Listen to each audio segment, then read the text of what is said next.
Hi guys, Jay Smith here. Welcome to the AskGolfNut channel and welcome to Srixon ZXi4 iron review. This replaces their very popular ZX4 Mark II.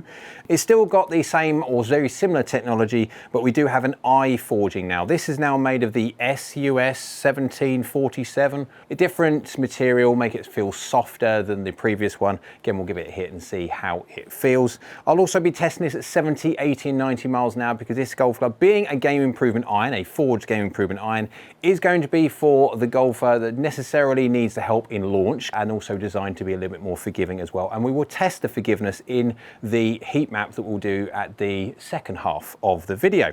We still have the main frame. The main frame in there, different to the pure frame in the 7, and very much so like the main frame in the 5, is there for a little bit more forgiveness, a little bit more speed.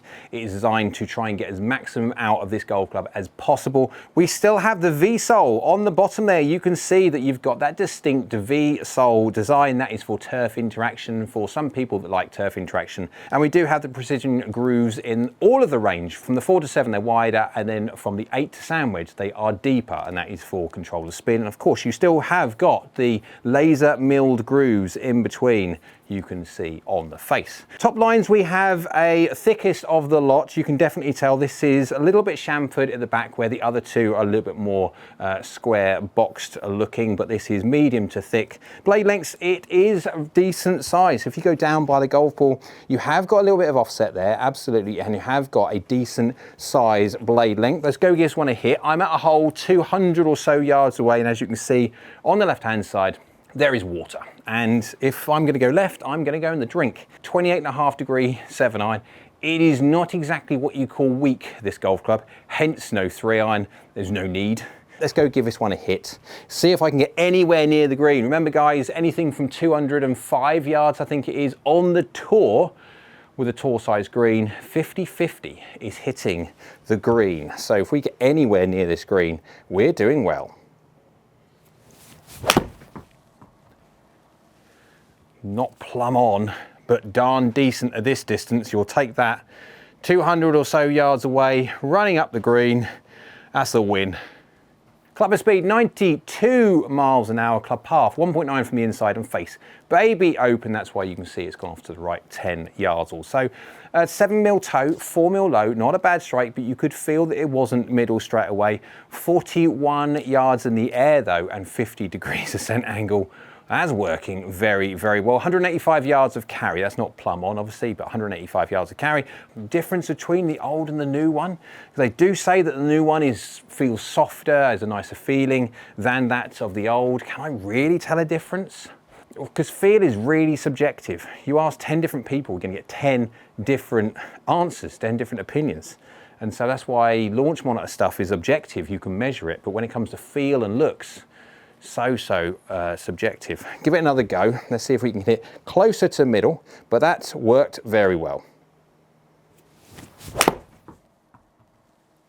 That's more middle. That is launched. That is a powerful hit. That feeling of the face is like a rocket. Club speed 91 miles an hour, path slightly from the inside, face slightly closed, wanted to give that kind of draw dynamics. Didn't quite, it was 8.9 yards off to the right, but still pretty darn decent. From 190 yards of carry, 202 total, but as you can see, they're stopped a little bit faster on the green, which it will do, than that of the fairway. 40 yards in the air, 49 degrees ascent angle, 190 yards. This thing launches. Wow, this could be one heck of a series of irons. If you wanted to blend, you could absolutely do ZXi7, say in the short irons, and then ZXi5 in the mid. And then if you wanted something like a long iron replacement, a 4 iron in this would be a rocket ship. It really would do. Now I'm going to be testing this obviously at 70, 80, 90 miles an hour because this golf club is going to be designed for people which do hit it all over the face, need help in launch, may not swing it the fastest. And so doing the 70, 80, 90 mile an hour test will be really interesting to see how well this works. When we start taking some speed away, powerful, powerful feeling. I mean, it's good. I mean, it's good. It's so wow powerful. Club head speed 93 miles an hour, club half 1 degree from the inside, face baby close 0.3 close, that's it. 5mm toe, 0mm low, so good strike, less than a 1/4 inch miss, working very, very well. 193 yards, 0 offline, effectively 0.0, but 41 yards in the air and 49 degrees descent angle. Now this is a 7-iron, remember. At 7-iron length, this is basically going slightly further than my 5-iron. And the 5-iron that I've got is 27 degrees. This is 28.5, so it's weaker lofted, it is shorter shafted, and it's going slightly further. And it goes higher, and it descends steeper than what I can do with my 5-iron. Absolutely can understand why someone will go to something like this. This thing just launches that golf ball, and it does it. 1.40 efficiency. Whoa, this thing is powerful. It just comes off the face like some form of Exocet missile. Feel is, okay, I've done the 7 first, then I did the 5, then I did the 4. So I've kind of been spoilt straight away with the feel, the sound, the softness, and of course in the ZXi4 and 7, they're using this different material, S15C or whatever it is, which is softer. And so they're trying to absolutely push down the 5 and the 7 route, the feel side of things. So this being different, yes, there is a different feel to this. It is much more in the way of powerful, but heck almighty. Wow, when this comes off the face, it's like a gun going off. I mean, that's a fade. That is a little bit out to the right, but I mean, on this green, absolutely, that is now bending in towards the flag, not on a fairway, it wouldn't do, but that's good. Club head speed 93 miles an hour, path is 0, face is baby open, so there's a little push out to the right hand side. 2mm toe, 4mm low, decent strike, can't complain at all. 185 yards of carry, because I did have a face which is slightly open, going to gain a little bit more deflection from that way and stop it going forward and start making it move in the air a little bit. That's 12 yards offline, but at 200 yards, really, you cannot complain at all. 42 yards in the air and 51 degrees descent angle. Oh, this is good. This works really, really, really well. At 200 yards, I'm taking this. They're hitting target. I've got the water on the left-hand side, and I'm not even worried about it. Now, of course, I'd use this in a long iron replacement or a driving iron, something like that, absolutely. But a 4-iron in this thing, and that thing is just flying down there. If you haven't got the speed, I would be worried about what these will do if you haven't got the speed, hence why we do the 3 different swing speed test. And we'll have a look at how well that works in a little bit. But one more go. God, this is addictive. This is 7-iron length, 5-iron for me, just slightly weaker loft than my 5-iron, but it's going further. I mean, that was a weak out to the right, but I mean, wow my zers. I mean, it's just launching. It's just filth. It really, really, really, that's falling off the green. Club head speed, 93 miles an hour, club path 2.4 from the inside, face is baby shut, giving that little baby draw dynamics, tiny little movement. 190 yards of carry again, 0mm toe, 3mm low, good strike, feels really good. It's just punchy, really is. 42 yards in the air and 50 degrees descent angle. Absolutely, there is no chance, none, nada, zero zilch. I cannot do that with my 5-iron. There is no way that I'm going to do it with my 5-iron, and that's basically going the same distance as what my 5-iron goes, but it's doing it with a shorter shaft and weaker loft and a very, very quick, speedy face and slightly lower spin profile as well. We'll keep an eye on that. Obviously, we'll do the 70, 80, 90 miles an hour testing now. Let's also go hit this all over the face. We've been hitting sort of fairly middle for the testing here, but let's go whack it all over the face. Let's go see how forgiving this golf club is in our normal heat map style. Let's go see overall how well Srixon have done with the new ZXi4. All the shots now hit with the Srixon ZXi4, 3 different swing speeds, 70, 80, 90 miles an hour. We've also captured the heat map data. Let's go see how much Ball speed you lose when you don't hit the middle, and of course with a flat-faced iron, ball speed is correlative to distance, so it's very, very important that we measure how good this new ZXi4 is. It's a game improvement iron, so it's going to be for golfers that need some amount of help when they don't hit the middle. Let's go look at the 3 different swing speeds first. On the screen you can see we've got the ball data on top and the club head data underneath. We'll look at the club head data in a second, but we've got the red, which is 70 miles an hour, the yellow, which is 80 miles an hour, and the blue, which is 90 miles an hour. We'll do the red first. You can see carry distance of 141 yards. For a 28.5-degree 7-iron, which this is a rather strong 7-iron, it's nice to see, obviously a golf ball going 141 yards. It's quite a long way for a 70-mile-an-hour swing, peak number 22, but descent angle 39.1. That is very, very close to 40 degrees. Now for the slow swing speed golfer, 70 miles an hour,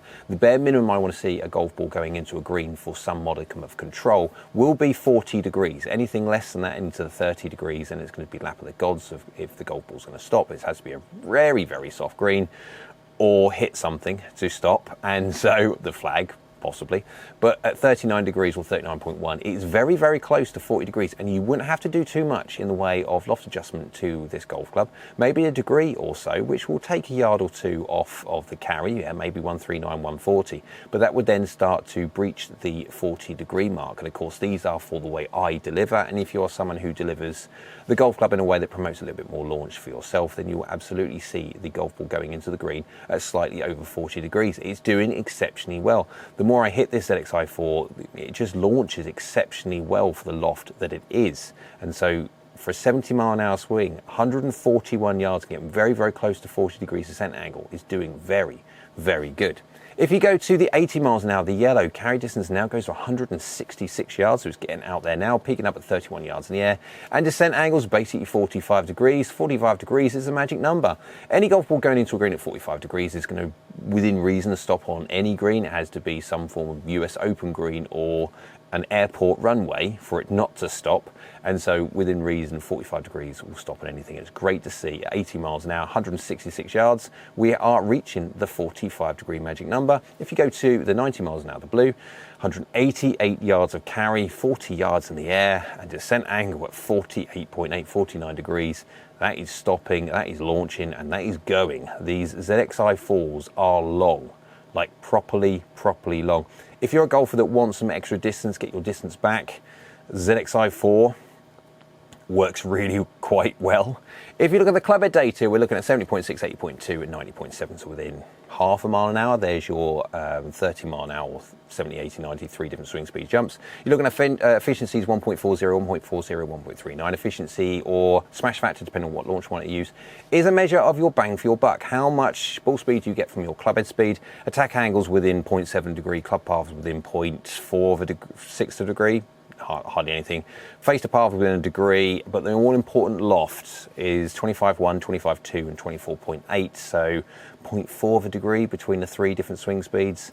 Pretty darn close, and you've got my strike on there if you want to look at it as well. If you're someone who learns a little bit better from the graphical representation rather than streams of tabular data, on the screen there is a ball and club compare that has all the information that we've basically just been speaking about, but in a graphical form, so you can pause the video if you wish and have a little look at that, and that basically explains all the information that we've just been speaking about. So to the all-important forgiveness time where we whack it all over the face and see how well the golf club does in the form of a heat map. A heat map is very easy to understand. Green is good, yellow is fine, orange is so-so, and red is please don't hit me there. So effectively, when it comes to the heat maps that we'll see on the screen now, you can see if I can get the grid and the overlay on there at the same time and the key, we will do to see if we can get as much information on there as possible. So if anyone hasn't seen the heat map grid, basically this is segregated into 1 millimeter chunks and how much ball speed, percentage loss of ball speed happens when you don't hit the middle. So 22 on the left hand side is the toe and minus 22 on the right hand side the heel. You have up and you have down, you can't get the idea. That blue line is turf interaction line. If you are going to hit the golf ball too high on the face, you are going to be hitting either the ground first, if you're not on a tee. If you're going to be on the ground, you can be in the ground first, and that's going to take far more efficiency, shall we say, or club head speed from the shot than anything to do with the efficiency of the golf club at top parts of the face. It's not very efficient anyway, so please don't hit high on the face. And of course, if you're on a tee, you may miss the floor, but you're going to hit high on the face, and high on the face is not very good either way. So if you can get away with 5 to 6 millimeters, no more than that, But on this golf club, you can move all the way to around about 20 or so mil on the toe and still only lose 5%. And they're no different if you go 20 mil all the way to the right-hand side, you're going to be losing 4%. So it's slightly more biased towards the heel from its forgiveness than it is the toe. But again, if you're going to miss by 20 mil across the face, you kind of deserve to lose a little bit. Now, of course, there are golf clubs out there which are very much more forgiving on certain parts of the face. So some are more helpful off low parts of the face, some are more helpful off heel, some are more helpful off toe, and some are a little bit more all-rounders. But effectively, you can see you can still move quite a bit on the ZXi4 and only lose a certain amount of percentage. And of course, if you go low as well, you can move all the way down to around about 16 or so millimeters, if not 17 millimeters away from middle. And of course, low 17 millimeters is getting very, very low on the face.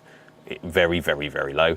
We're only losing 4%, so it's not bad at all. And of course, that is not far off a top at 17 millimeters. And of course, if you're going to be using some extreme sizes or parts of this face, I think we need to have a chat about lessons rather than anything to do with equipment. If you look on the left-hand side, you can see what that looks like on the golf club, that overlay of the green blob and how it radiates into the yellow, into the orange and into the red. You can see that red strip on the right-hand side. That red strip is basically, if you are going to hit anything around about 22 or so millimeters away from geometric middle on scoring lines, you are going to start interacting with the hosel, which is obviously not good, and you haven't got to worry about how many percentage you lose from the face if you hit the hosel, because it's going to be escaping in a different direction to which you planned. So I would, if you can do, just stay away from that red strip if possible. All the information that you've seen with the heat maps, etc., is available on the website www.askgolfnut.com. You've got 60 or so plus irons now on the database where you can compare all the heat maps and other fun different features on there. We've got the self-fit tools, so you can quite easily understand what kind of golf club is going to work for you, what kind of peak heights, descent angles and trajectories you're going to get comparison to all the other irons, because they all launch differently, they all spin differently, and they all have different forgiveness, etc. So to conclude on the Srixon ZXi4, let's go by looks and feel first. Looks. It is definitely the biggest one of the three. The 7 is the players, the 5 is the kind of, it's in between, bridging iron. It tries to be a bit of a player, also tries to be a bit of game improvement as well. The 4 absolutely is the full-on game improvement size. It is the biggest of all three, yet it is smaller than the iron that it replaces, the ZX4 Mark II. If you look at the toe profiles on the new one compared to the old, it definitely is smaller. If you look at the address position as well, there is no chance of you seeing anything, unless you have a very, very interesting setup position, any kind of parts of the back of the golf club, out the back of this 7 iron, for example, where it was getting dangerously close on the 7 iron, the ZX4 Mark II. And so the change of profile has definitely made it look much, much nicer. Feel wise, obviously, with that SUS 47 or whatever the metal is made from, again, I'll stick it up on the screen if I can't remember exactly what it's called, it doesn't make it sound a certain way compared to that of the old, so it does feel better. The new one, it sounds like an absolute power beast. It really, really does. The sound that you get from this, it really feels like it's coming off the face like you would not believe. The difference is, though, that some golf clubs do have a high pitch crack, where this is very much so a punchy golf club, but it's a low thud rather than a high pitch crack, so it does feel really quite good. Performance wise, if you look at the 3 different swing speeds, let's look at the 70 and 80 miles an hour in particular. For a golfer which is trying to get some distance back, this golf club works exceptionally well. It just launches the golf ball. Its launch factor on this golf club is exceptionally good, and like for like loft, this golf club really wants to get the golf ball launching. Of course, if you are swinging at a 70 or 80 mile an hour swing speed, you don't swing the fastest, especially the 70 miles an hour. It was getting dangerously close to being functional at 141 yards, so you wouldn't have to do much when it comes to the lofts of this. Again, this is a whole damn thing of custom fitting, to make sure when you're having your custom fitting, talking about the functionality of flight rather than just trying to win the launch monitor wars of distance. But this golf club works exceptionally well. When it comes to forgiveness, the new ZXi4, is it as forgiving as the old ZX4 Mark II? No, not quite, but it has a bit of a trade-off when it comes to its looks and its also feel. If you are someone who's going to spray the face completely, then yes, the ZX4 Mark II would be the better option if you were going to be looking at which one or the other. However, if you're going to be spraying the face that much that you are going to need ultimate forgiveness, guys, absolutely, I would be talking about lessons far more than I would ever talk about equipment. Hope you liked the video. If you did, go and give it a big old thumbs up, hit that like button. YouTube like, so do I. Down there is a subscribe button. It's free. It's the best button of the lot because it is great for the channel if you could subscribe. So thank you. And next to that one is a bell icon. That's a notification bell. If you click that one, that will let you know next time I upload another video. Hope you're well. We'll see you again soon.